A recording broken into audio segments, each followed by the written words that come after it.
Hello friends, तो कैसे हैं आप। मैं आरजी प्रॉपर्टी से। जैसे कि पिछली वीडियो में मैंने आपको बताया था कि आपके जो मन में है कुछ सवाल आ रहे होंगे कि भाई क्या होता है प्रॉपर्टी डीलर, और भी कई सवाल बताए थे मैंने, जो मैंने कहा था कि मैं आपको नेक्स्ट वीडियो में आपको उसके जवाब दे पाऊंगा। लेकिन आप ये वीडियो देखेंगे ना आज, तो आपके पास और नए सवाल पैदा हो जाएंगे। जैसे जैसे हम आगे बढ़ते रहेंगे वैसे वैसे आपके दिमाग में भी नए सवाल आते रहेंगे। तो उसके लिए बने रहिएगा हमारे साथ, हमारा चैनल जरूर सब्सक्राइब कीजिएगा। तो सबसे पहला सवाल ये था अपना कि क्या होता है एक प्रॉपर्टी डीलर। ठीक है, मान लीजिए आज आपके पास एक मकान है, आपने जैसे ही काम शुरू किया सबसे पहले आपको एक मकान मिला। ठीक है, क्या किया आपने, इस मकान के जो मकान मालिक थे उनसे बात की आपने कि सर आपका जो मकान है इसी जगह पर है, मैंने ये देखा, आपके आस पड़ोस वालों ने बताया कि सर आपका मकान आपको किराए पर देना है या सेल करना है। ठीक है, अब आप क्या करेंगे कि सबसे पहले आप अपने कस्टमर्स जो है जहां भी है, जैसे आप फेसबुक पे ऐड डालते हैं, जहां भी आपके पास डिजिटल मार्केटिंग है या फिर आपके पास जितने सोर्सेज है, जो अदर्स ब्रोकर्स होते हैं, उनको आप कहेंगे कि भाई मेरे पास जो है ये मकान है और आप जो है इनको रेंट पे भी देना है और सेल भी करना है। तो अब आप लोग जब ऐड डालते हैं तो अपने पास नई लीड्स आती है कस्टमर्स की। तो अब जब कस्टमर आपको फोन करेगा कि भैया मैंने आपका ऐड देखा था कि उस जगह आपका ये मकान है और क्या आप जब भी फ्री ये मकान दिखा सकते हैं, तो आप कहेंगे कि सर मैं इस समय फ्री हूं, आप आ जाइए हम दिखा देंगे। तो जब आप दिखाने जाते हैं कई बार, तो जब आप हाउस को विजिट कराते हैं देन, ठीक है, तो ये तो हो गया आपका टेनेंट जिसे हम किराएदार कहते हैं। ठीक है, और ये हो गया आपका कस्टमर जिसे हम लैंडलॉर्ड कहते हैं या मकान मालिक भी कहते हैं। ठीक है, और अब इसमें आप आ गए इस जगह।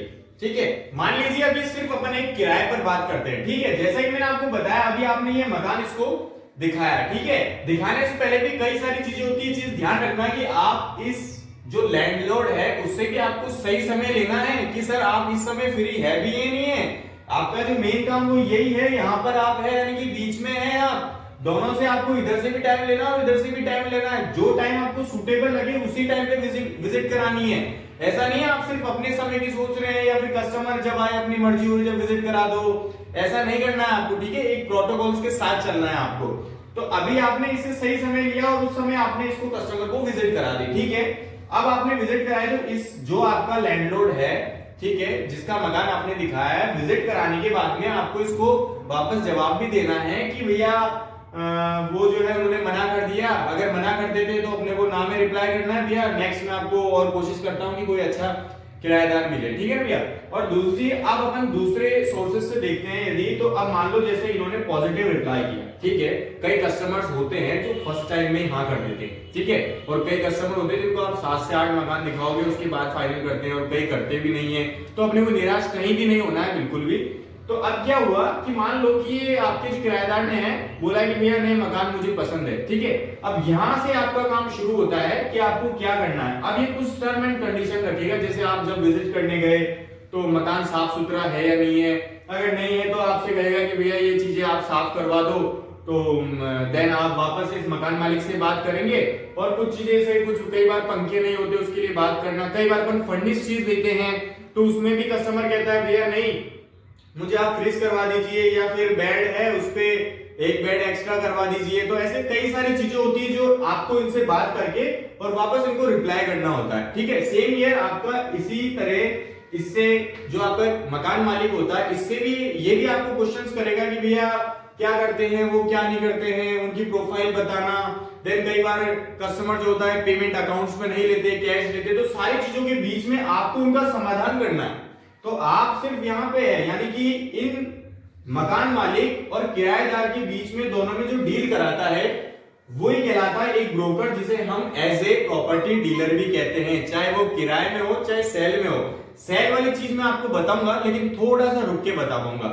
ठीक है, और दूसरी चीज अपनी ये थी कि प्रॉपर्टी डीलर जो होता है उसके क्या क्या काम होते हैं, वो आपको मैंने इसी में जवाब दे दिया कि आपके एक प्रॉपर्टी डीलर के क्या क्या काम होते हैं। ठीक है, प्रॉपर्टी डीलर का काम होता है कि भाई आपने मकान देख लिया और आपने विजिट वगैरह करा दी, वो प्रॉपर्टी डीलर हो गया। एंड जो मैंने आपको बताया दोनों की टर्म एंड कंडीशन सुननी है आपको, और उसके बाद में आपको दोनों को मिला देना है। देन फाइनली अगर होता है तो आपकी डील कंफर्म है, उस दिन आपके वारे वाह है। ठीक है, और तीसरा सवाल अपना था कि किस किस तरीके से अपने पास इस फील्ड में पैसा आता है। ठीक है। जैसे कि मैंने अभी आपको बताया था कि इस फील्ड में अपने पास किस किस तरीके से और कहां से पैसा आता है। ठीक है, अभी मैंने कुछ सोर्सेस यहां पर लिखे हैं। अगर आपको लगे कि इन सोर्सेस से ज्यादा भी अगर आपके पास पैसा आता है तो फिर आप मुझे भी बताइएगा जरा, ठीक है ना। तो पहली चीज तो ये कि मकान सेल करने पर अपने को पैसा मिलता है। अब आप सोच रहे होंगे भाई मिलता तो है लेकिन कितना, ठीक है। तो मैं आपको बताता हूं अपने को, मैं अभी अजमेर का निवासी हूं, ठीक है। तो मेरे अजमेर में और जयपुर में जो चलता है, भिलवाड़ा क्षेत्र में जो चलता है, यहाँ पर तो बनता है, मेरे को पता है 1% चलता है, ठीक है ना। अब अदर सिटीज में क्या चलता है अपने को इसका कोई आइडिया नहीं है, तो आप अपने आस पड़ोस वाले प्रॉपर्टी डीलर से ये चीजें पूछ सकते हैं, लेकिन डील करने का सेम प्रोसेस रहता है, ठीक है।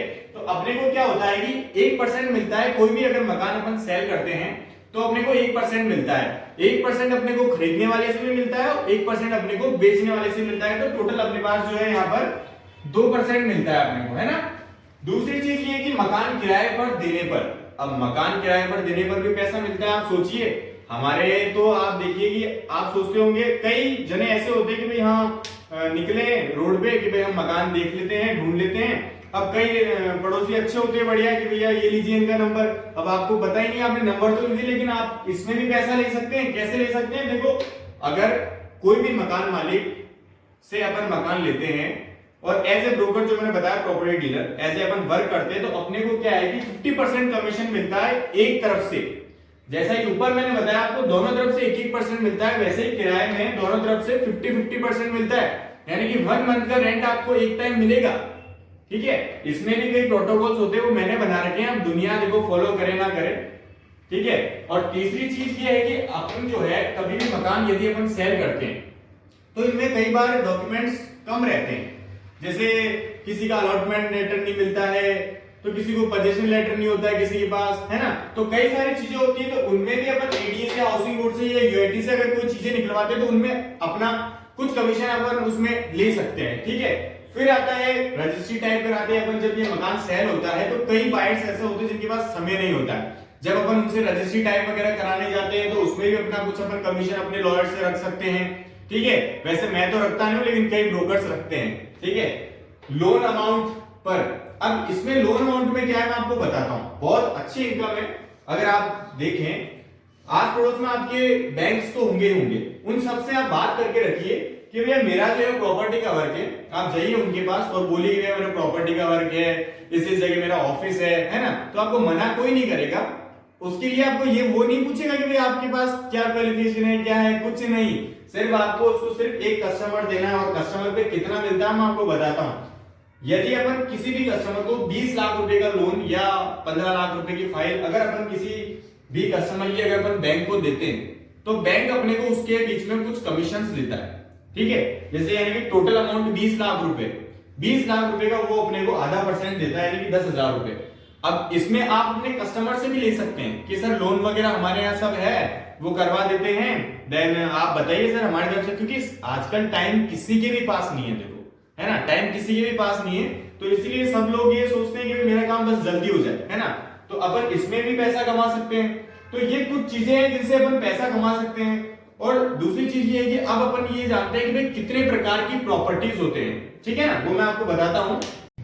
तो जैसा कि मैंने आपको बताया कि जो प्रॉपर्टीज होती है वो कम से कम 4 प्रकार की होती है। पहली होती है कमर्शियल प्रॉपर्टीज, ठीक है। कमर्शियल प्रॉपर्टीज जहां पर कमर्शियल एक्टिविटीज होती है। जैसे आज मैं अपना ऑफिस लेके बैठा हूं तो कमर्शियल, ऑब्वियसली जैसे मॉल्स वगैरह हो गए, उसमें इतनी सारी शॉप्स होती है, वो कमर्शियल होती है। कई बार शोरूम होते हैं, वो कमर्शियल होते हैं, तो अपन उनको भी रेंट पे देते हैं, है ना। और उनको कई बार सेल्स भी करते हैं अपन। और दूसरी चीज होती है रेजिडेंशियल प्रॉपर्टी। जितने भी घर होते हैं जिसमें अपन रह रहे होते हैं वो रेजिडेंशियल प्रॉपर्टी होती है। और एक चीज ध्यान रखिएगा कि रेजिडेंशियल प्रॉपर्टी में आप कभी भी कमर्शियल कोई भी एक्टिविटी नहीं कर सकते हैं, ठीक है। दूसरा होता है फ्लैट। आजकल हमारे यहाँ देखो इतना कल्चर नहीं है अभी फ्लैट्स वगैरह का, बट फ्यूचर में इसी का ही है, फ्लैट्स का ही ज्यादा कल्चर रहेगा।